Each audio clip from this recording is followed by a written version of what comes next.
সকল চা শ্রমিকদের সর্বনিম্ন দৈনিক মজুরি 500 টাকা করা হোক। শীর্ষক প্রস্তাবটি প্রত্যাহার করা হোক।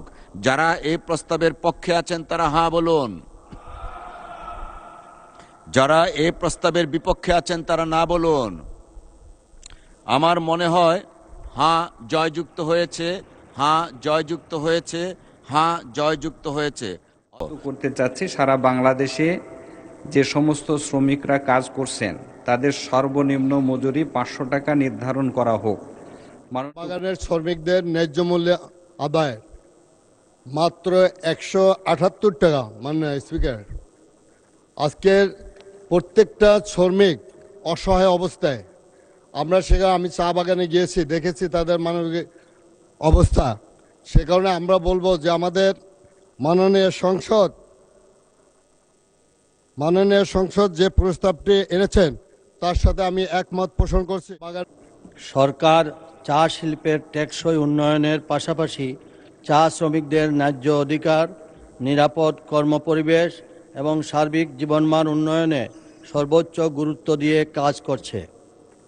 এ লক্ষ্যে বাংলাদেশ শ্রম আইন 2006 অনুযায়ী নির্ধারিত সময়ে অন্তর অন্তর চা সেক্টরের সংশ্লিষ্ট মালিক ও শ্রমিক প্রতিনিধির সমন্বয়ে গঠিত মজুরি বোর্ডের মাধ্যমে চা শ্রমিকদের ন্যূনতম মজুরি পর্যালোচনা ও পুনর্নির্ধারণ করা হয় এবং এই প্রক্রিয়া ভবিষ্যতেও অব্যাহত থাকবে। শ্রম আইনের 141 ধারা অনুযায়ী বেশ কিছু বিষয়ে বিবেচনা করে মজুরি পুনর্নির্ধারণ করা হয়।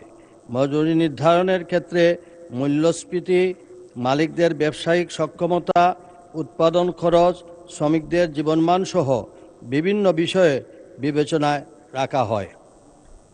মাননীয় প্রধানমন্ত্রী তারেক রহমানের নেতৃত্বাধীন বর্তমান সরকার বিশ্বাস করে চা শ্রমিকদের কল্যাণ নিশ্চিত করতে শুধু মজুরি বৃদ্ধি নয়, তাদের জীবনযাত্রার সামগ্রিক উন্নয়নও সমান গুরুত্বপূর্ণ।